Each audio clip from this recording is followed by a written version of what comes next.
8 अगस्त 1963 की रात में एक ट्रेन ग्लासगो से लंदन जा रही थी। इस ट्रेन के एक खास डिब्बे में 128 बैग्स गैस से भरे रखे थे, जिनमें कुल मिलाकर 2.6 मिलियन पाउंड गैस मौजूद था। ट्रेन के ड्राइवर जैक मिल्स ट्रेन को तेजी से भगाते हुए ले जा रहे थे। जैसे ही ट्रेन एक सुनसान क्रॉसिंग के पास पहुंची, तो आगे एक सिग्नल ग्रीन से लाल में बदल गया। इस जगह पर लाल सिग्नल होना किसी भी तौर पर मुमकिन नहीं था।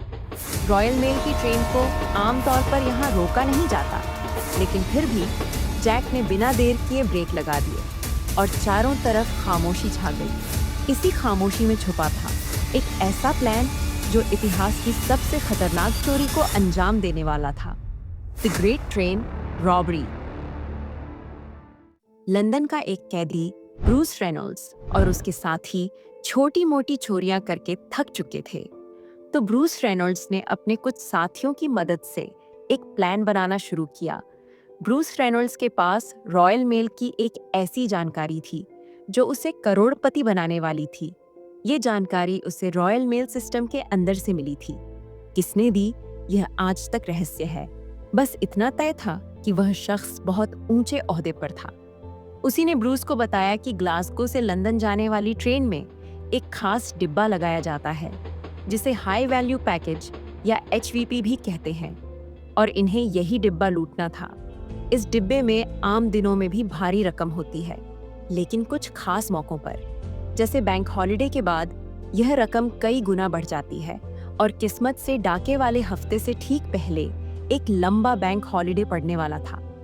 इसका मतलब साफ था, उस एक डिब्बे में कई गुना पैसा मौजूद होगा। ब्रूस और उसके साथियों के लिए यह मौका जिंदगी में एक बार आने वाला था, लेकिन एक दिक्कत थी। ब्रूस और उसके साथियों ने पहले कभी ट्रेन नहीं लूटी थी। इसी कमी को पूरा करने के लिए उन्होंने शहर के दूसरे गैंग से हाथ मिला लिया।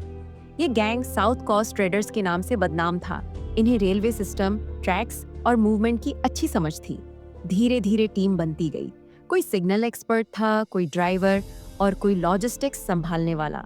आखिरकार 15 से ज्यादा लोग इस प्लान का हिस्सा बन गए। शर्त सिर्फ एक थी कि कोई गोली नहीं चलेगी। उन्होंने कई महीनों तक नकली सिग्नल्स, टाइमिंग, दूरी पर प्लानिंग की।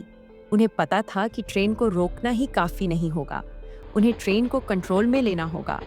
7 अगस्त 1963 की शाम को Royal Mail train Glasgow Central station से रवाना हुई। 12 डिब्बों की यह ट्रेन रात भर सफर करने वाली थी और सुबह लंदन के यूस्टन स्टेशन पहुंचने वाली थी। ट्रेन के अंदर 70 से ज्यादा पोस्ट ऑफिसर्स और कर्मचारी मौजूद थे। यह ट्रेन स्टेशन पर रुकती नहीं थी, बल्कि स्टेशन के पास अपनी स्पीड कम कर लेती थी और कर्मचारी चलती ट्रेन से पार्सल्स उतारते थे। जिस डिब्बे को लूटा जाना था, वह शुरू से ट्रेन में नहीं जुड़ा था, बल्कि उसे रास्ते में पड़ने वाले एक स्टेशन पर जोड़ना था। यही वो पल था जहां अंदर की जानकारी सबसे ज्यादा काम आई। जिस डिब्बे को पहले जोड़ा जाने वाला था, वह खराब था और उस डिब्बे में सिक्योरिटी अलार्म भी मौजूद था। लेकिन उस डिब्बे की जगह एक पुराना रिजर्व में रखा कोच इस्तेमाल किया गया, जिसमें कोई अलार्म सिस्टम नहीं था। डाकुओं के लिए ये कोई इत्तेफाक नहीं था, बल्कि महीनों की प्लानिंग का नतीजा था। जैसे जैसे रात गहरी होती गई, ट्रेन अपने तय रास्ते पर आगे बढ़ती रही और दूसरी तरफ डाकू रेलवे ट्रैक के पास झाड़ियों में बैठे इंतजार कर रहे थे। घड़ी की सुइयां धीरे धीरे रात के 3 बजे के करीब पहुंच गई और डाकू भी 2 टीम्स में बंट गए। एक टीम का काम था सिग्नल को कंट्रोल करना, जबकि दूसरी टीम ट्रेन के रुकते ही एक्शन में आने वाली थी।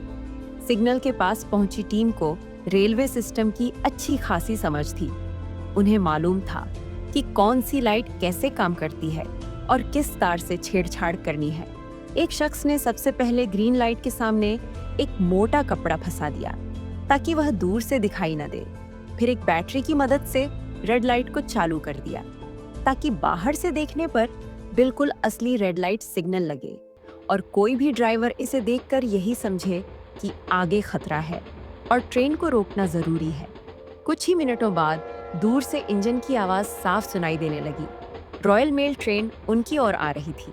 तभी जैक मिल्स देखते हैं आगे लाल सिग्नल है।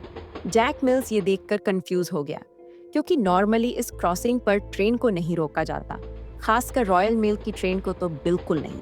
पर जैक मिल्स ने ठीक सिग्नल पर ट्रेन को रोक दिया। जैसे ही ट्रेन रुकी तो असिस्टेंट ड्राइवर, जिसे रेलवे की भाषा में सेकंड मैन कहा जाता है, वो इंजन से नीचे उतरा और नियम के मुताबिक जब भी सिग्नल अचानक लाल हो जाए तो लाइन साइड टेलीफोन से सिग्नल मैन से संपर्क करना होता है।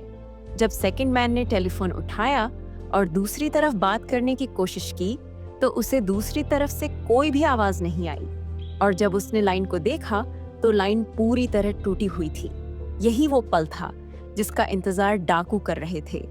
सेकंड मैन जैसे ही वापस इंजन की तरफ मुड़ा तो झाड़ियों से नकाबपोश लोग निकल आए और उसे संभलने का मौका तक नहीं मिला।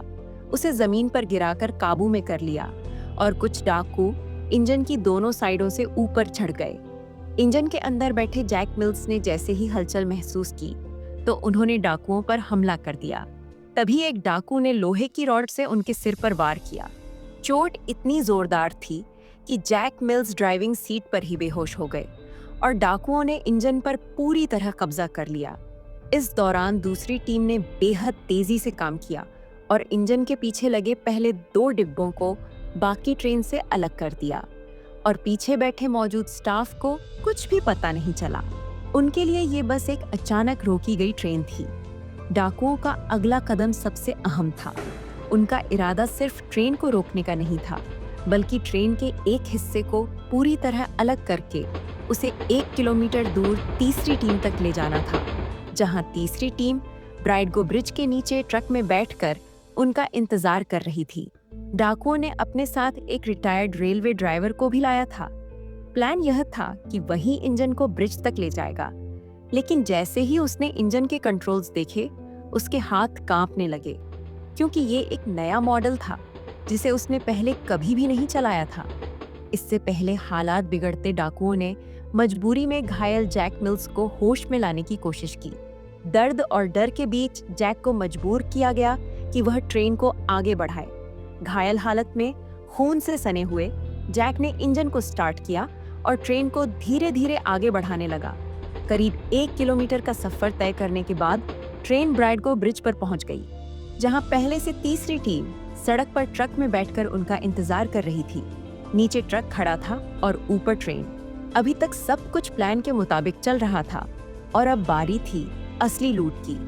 डाकुओं ने हाई वैल्यू पैकेज कोच का दरवाजा तोड़ा और अंदर घुस गए। कोच के अंदर 5 पोस्ट ऑफिसर्स मौजूद थे।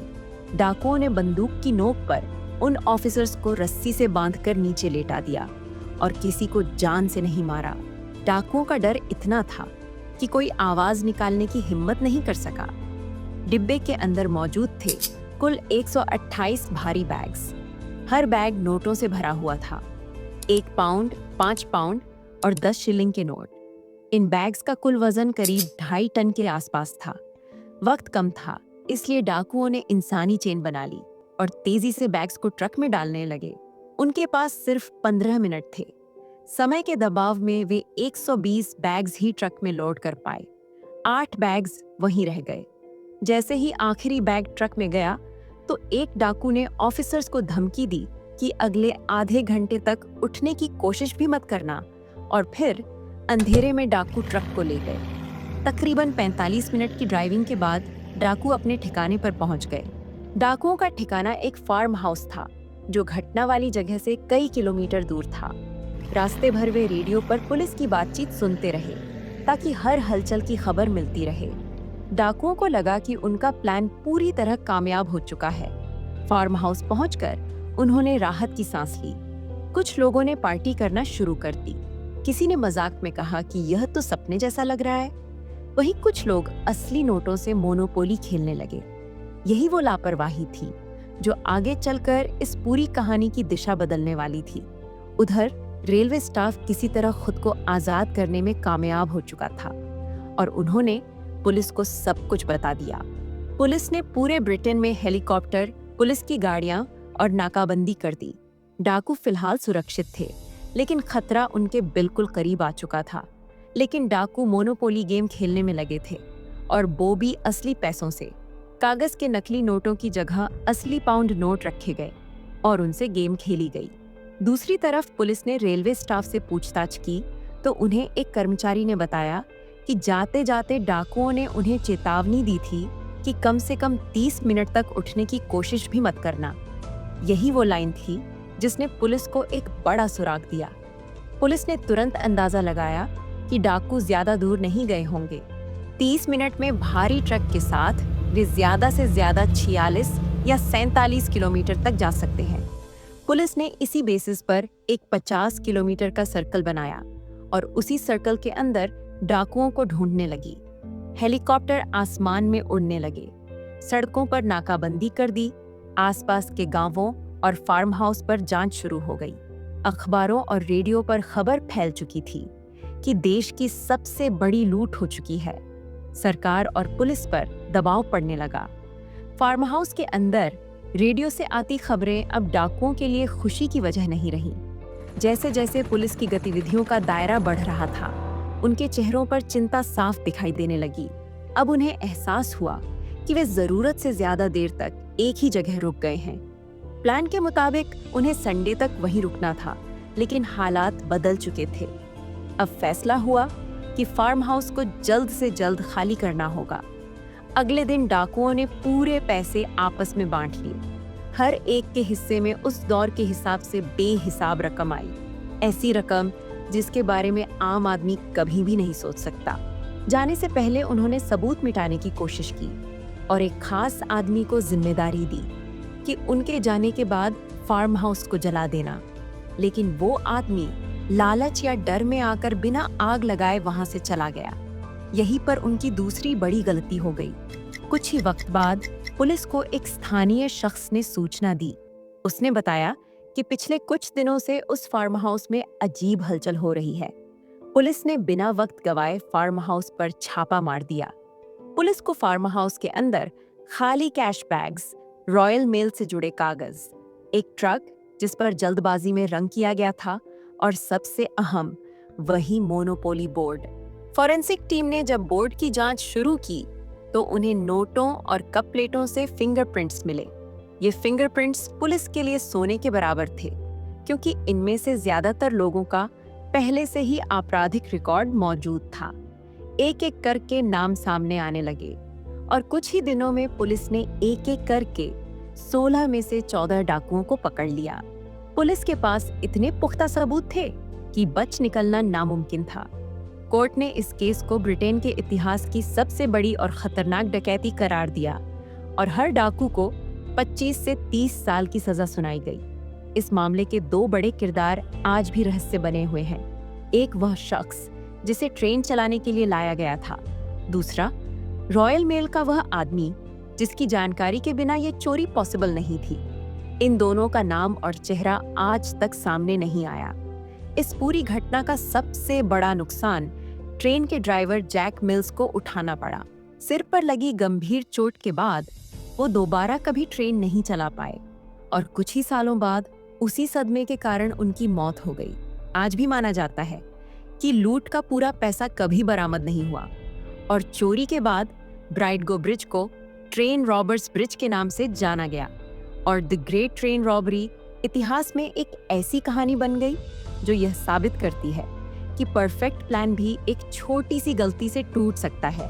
अगर आपको वीडियो पसंद आई है तो वीडियो को लाइक और चैनल को सब्सक्राइब कर लेना। मिलते हैं अगली शानदार वीडियो में।